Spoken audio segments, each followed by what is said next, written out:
Hello everyone, welcome to my YouTube channel. इस video में हम क्लास 10th मैथ्स के चैप्टर 3 के नेक्स्ट टॉपिक को पढ़ने वाले हैं।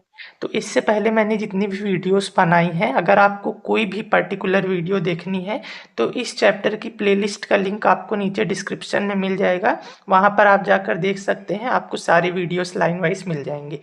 तो इस वीडियो में हम बात करने वाले हैं pair of linear equations in two variables के सोल्यूशन निकालने के दूसरे मेथड को, विच इज सब्स्टिट्यूशन मेथड। ठीक है, इससे पहले हमने ग्राफिकल मेथड डिस्कस किया था, तो ये है आपका दूसरा मेथड।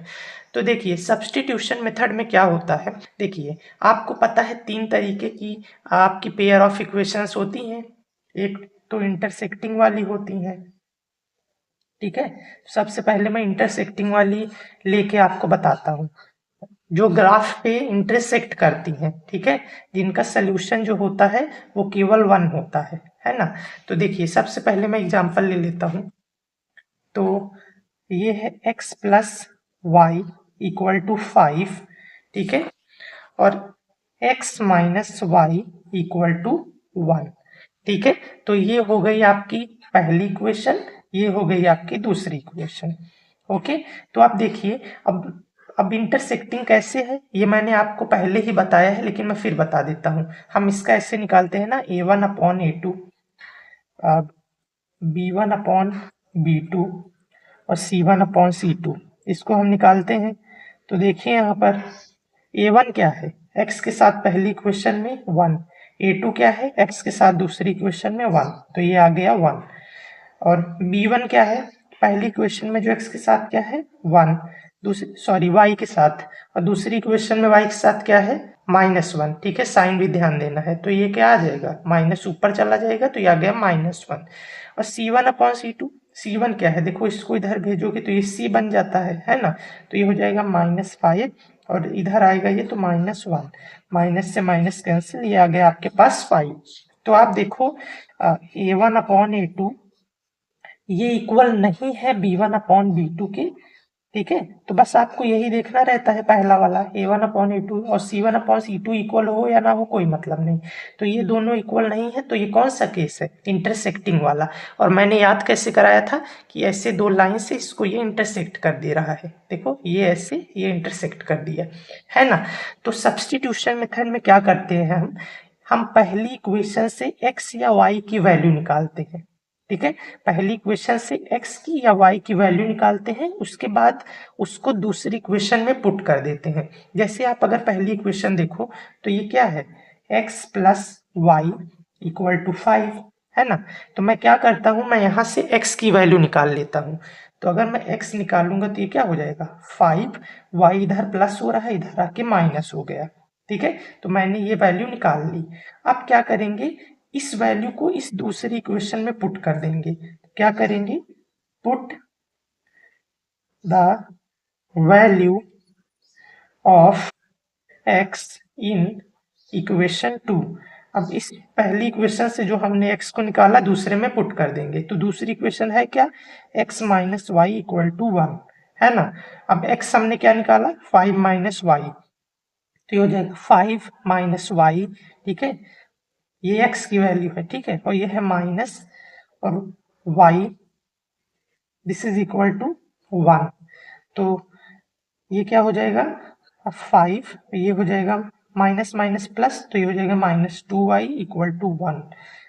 ठीक है, तो -2y इक्वल टू 1, इधर 5 प्लस से इधर आके माइनस हो जाएगा। तो ये क्या आ जाएगा, -2y इक्वल टू 5 में से 1 गए 4, साथ में माइनस, माइनस से माइनस कैंसिल हो गया, y निकालेंगे तो ये हो जाएगा 4, 2 इधर मल्टीप्लाई हो रहा है, इधर आके डिवाइड हो जाएगा, तो ये हो जाएगा डिवाइड करके 2 आएगा, तो y की वैल्यू आपके पास 2 आ गई। ठीक है, तो आपके पास y की वैल्यू आ गई। अब आप चाहो तो पहली इक्वेशन में पुट कर दो या फिर दूसरी इक्वेशन में, आपको वैल्यू निकल जाएगी। तो चलो मैं पहली इक्वेशन में पुट कर देता हूँ। तो put the value of y in equation 1, पहले मैं पुट कर रहा हूँ। तो देखो, x प्लस वाई कितना आया 2, दिस इज इक्वल टू 5, तो x निकालेंगे तो 2 इधर प्लस हो रहा है, 5 से उधर जाके माइनस हो जाएगा, तो x आपके पास 3 आ जाएगा। ठीक है, तो आपका x आ गया 3, y आ गया 2। ठीक है, तो अब आपके दिमाग में एक क्वेश्चन आएगा कि देखो इंटरसेक्टिंग वाला जो होता है वो तो ऐसे इंटरसेक्ट करता है, उसका एक सोल्यूशन होता है। ठीक है, एक एक पर्टिकुलर सोल्यूशन होता है, यानी x की एक वैल्यू आती है, एक y की वैल्यू आती है। लेकिन जो आपका पैरेलल वाला होता है, ठीक है, और जो आपका कोइंसिडेंट वाला केस होता है, तो पैरेलल वाले में तो आपका कोई सोल्यूशन नहीं होता है ना, नो सोल्यूशन। और कोइंसिडेंट वाले में तो इनफाइनाइटली मेनी सॉल्यूशंस होते हैं। ठीक है, इसके बहुत सारे सॉल्यूशंस है, इसका कोई भी सॉल्यूशन नहीं, तो वो कैसे निकलेगा? वहां पे एक्स और वाई की कोई एक वैल्यू तो निकलेगी नहीं, है ना, जैसे पहले वाले में निकली। वहां पर तो पहले वाले में तो कुछ नहीं है, सोल्यूशन ही नहीं है, दूसरे वाले में बहुत सारे सॉल्यूशंस हैं, तो वो कैसे निकलेगा उसको हम अब डिस्कस करते हैं। तो चलिए हम देखते हैं अब नेक्स्ट अपना पैरेलल लाइन वाला। तो चलिए अब हम नेक्स्ट समझते हैं पैरेलल वाला। और ये पैरेलल कैसे है फिर आपको बता दूं, A1/A2, B1/B2, C1/C2 निकालते हैं, है ना। A1 क्या है, पहली इक्वेशन में x के साथ 2, A2 क्या है, दूसरी इक्वेशन में x के साथ 2, कट करोगे 1 आएगा। और B1/B2 क्या है, y के साथ पहली इक्वेशन में 3, दूसरी इक्वेशन में 3, कट करोगे 1 आएगा, है ना। अब C1 C2 क्या होते हैं, देखो 6 को आप इधर भेज दो, ठीक है, तो C हो जाएगा वो, है ना। तो ये हो जाएगा -6/10 को भी इधर भेज दो, तो हो जाएगा -10। कैंसिल करोगे तो ये आ जाएगा 2 3 जा 6, 2 5 जा 10, तो ये आएगा 3/5।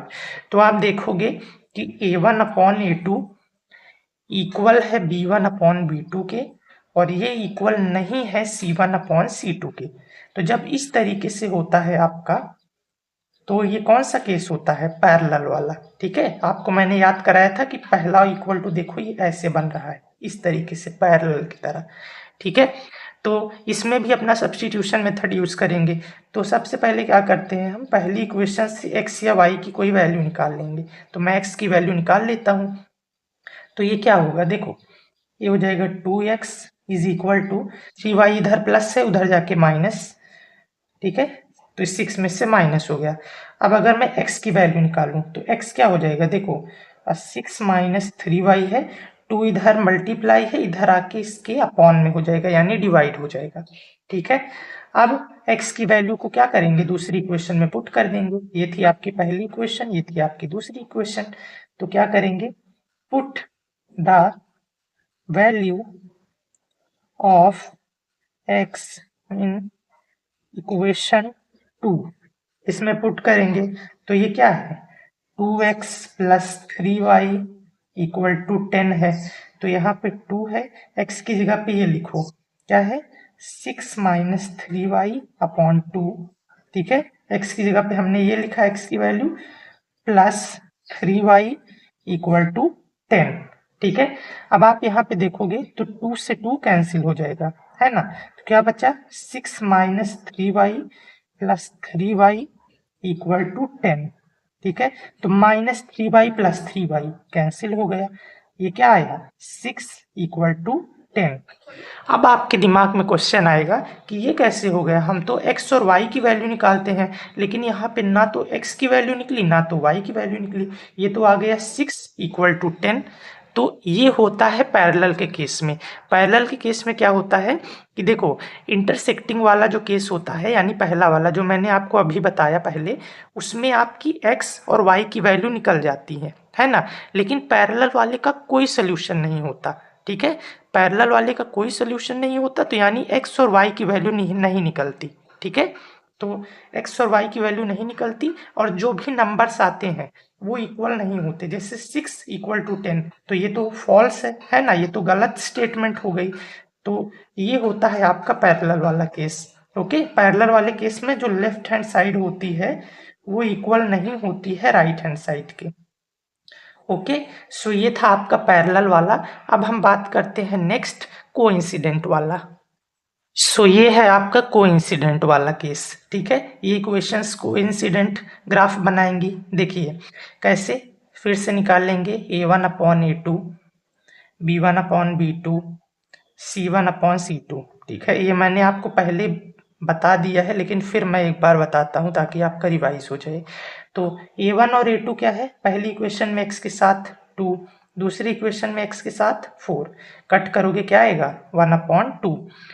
B1 B2 क्या है, y के साथ पहली इक्वेशन में 3, दूसरी इक्वेशन में y के साथ 6, कट करोगे तो 1/2 आएगा। अब C1 C2 क्या है, 6 को इधर भेजो, है ना, ऐसे देखो फॉर्म ऐसी होती है ax plus by plus c equal to 0, इधर 0 चाहिए तो 6 को मैं इधर भेज दूंगा, है ना, तो ये -6 हो जाएगा, यानी c -6 हो जाएगा। और दूसरे वाले में भी इधर भेजेंगे तो ये -12 हो जाएगा। तो इसको कट करोगे तो क्या आएगा 1/2। तो A1/A2 इक्वल है B1/B2 के, और ये इक्वल है C1/C2 के। तो जब ये तीनों इक्वल होते हैं तो ये आपका केस होता है कौन सा, कोइंसिडेंट वाला। तो चलिए देखते हैं इसमें क्या होता है भाई। तो इस इक्वेशन से मैं x की वैल्यू निकाल लेता हूँ पहले। ठीक है, तो यहाँ से निकालेंगे 2x, ये 3y इधर प्लस है, इधर जाके माइनस, तो ये हो जाएगा 6 - 3y। x निकालेंगे तो ये क्या हो जाएगा 6 - 3y, 2 इधर मल्टीप्लाई में है, इधर आके डिवाइड हो जाएगा। ठीक है, ये हो गया। तो अब क्या करेंगे, इस x की वैल्यू को दूसरी इक्वेशन में पुट कर देंगे। ठीक है, so put the value of x in equation 2। ये है आपकी पहली इक्वेशन, ये है दूसरी, तो दूसरी वाली में पुट कर देंगे। तो क्या है 4x plus 6y equal to 12। 4x की जगह पे क्या है 6 - 3y/2, है ना, ये देखो, फिर ये प्लस 6y इक्वल टू 12। अब देखो ये और ये कैंसिल हो जाएगा, 2 1 जा 2, 2 2 जा 4, तो ये क्या बचा, ऐसे देखो 2 ब्रैकेट में 6 - 3y plus 6y equal to 12।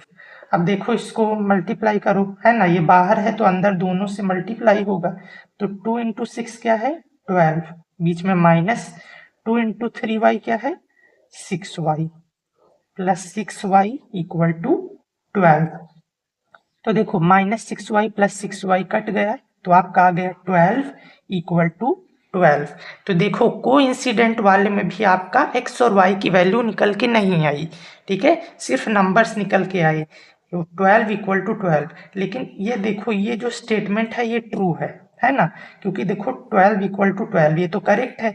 तो यहाँ पे जो आपकी लेफ्ट हैंड साइड है वो इक्वल है राइट हैंड साइड की। ठीक है, तो कोइंसिडेंट केस में ये होता है। ओके, तो मैं एक बार आपको फिर से यहाँ पे साइड में रिवाइज करवा देता हूँ कि देखो जब हमने इंटरसेक्टिंग वाला देखा, ठीक है, इंटरसेक्टिंग वाला देखा तो क्या था, आपकी x की कुछ वैल्यू निकल के आई थी, y की कुछ वैल्यू निकल के आई थी। ठीक है, इंटरसेक्टिंग वाले में। अब पैरेलल वाले में क्या हुआ था, पैरेलल वाले में आपके पास x और y की वैल्यू नहीं निकल के आई। क्यों, क्योंकि पैरेलल वाले का तो कोई सोल्यूशन ही नहीं होता, लेकिन जो लेफ्ट हैंड साइड थी वो राइट हैंड साइड के इक्वल नहीं थी। ठीक है, जैसे अगर मान लो ये आ गया कि 0 = 6, इस तरीके से आ गया। ठीक है, तो ये देखो ये दोनों इक्वल नहीं है, तो ये पैरेलल वाला हो गया। ठीक है, और अभी कोइंसिडेंट वाले में क्या था, कोइंसिडेंट वाले में आपके पास कोइंसिडेंट के बहुत सारे सॉल्यूशंस होते हैं, है ना, तो अब कोई बहुत सारे सॉल्यूशंस एक उससे थोड़ी निकल जाएंगे एक मेथड से। तो इसमें क्या होता है, कोई एक सोल्यूशन नहीं होता, तो इसीलिए इसमें क्या होता है आपका लेफ्ट हैंड साइड इक्वल हो जाता है राइट हैंड साइड के। जैसे यहाँ पे देखो आप 12 इक्वल टू 12, या फिर 6 इक्वल टू 6, 9 इक्वल टू 9, ऐसे कुछ भी हो सकता है।